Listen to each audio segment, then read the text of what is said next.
Yeah. How can we use this idea of ritual as writers? Hmm. I'm thinking, okay, we've got the habit of get your butt in the chair. We've got that attitude. And then we've got the attitude of I have a writing practice. I do my morning pages, but let's move on to ritual. Let's elevate this.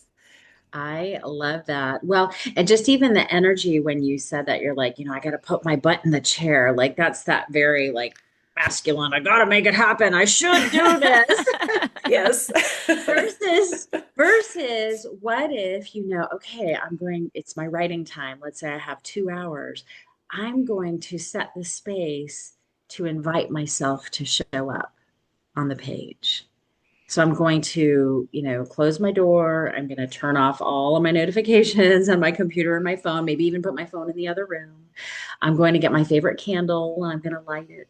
So I think it's really it's setting the stage. It's kind of like maybe a good comparison would be it's like inviting people over to dinner for a dinner party.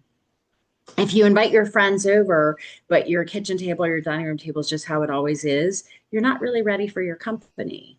But if in knowing that your company is coming, you're going to put a fresh vase of flowers and you're going to get out the placemats and you're going to get out your nice china because you probably don't use it very often anymore because we don't do that anymore, right? Like we're such a Mhm. casual society.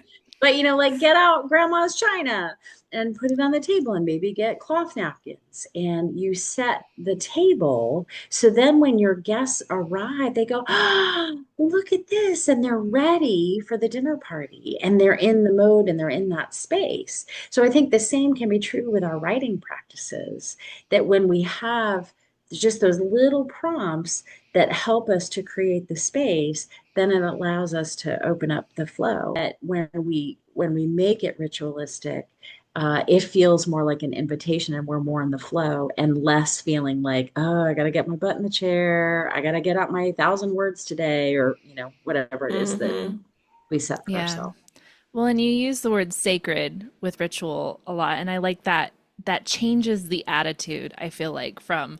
habitual required work to changing it to a sacred place, sacred spot. Setting up the space and having a little ritual, I think, creates a shift in our mindset, right? It cues us. So there's that very conscious, kind of mundane act of telling the brain we're going into this mode, but there's also that sacred aspect of putting the mundane aside and preparing for our creative flow.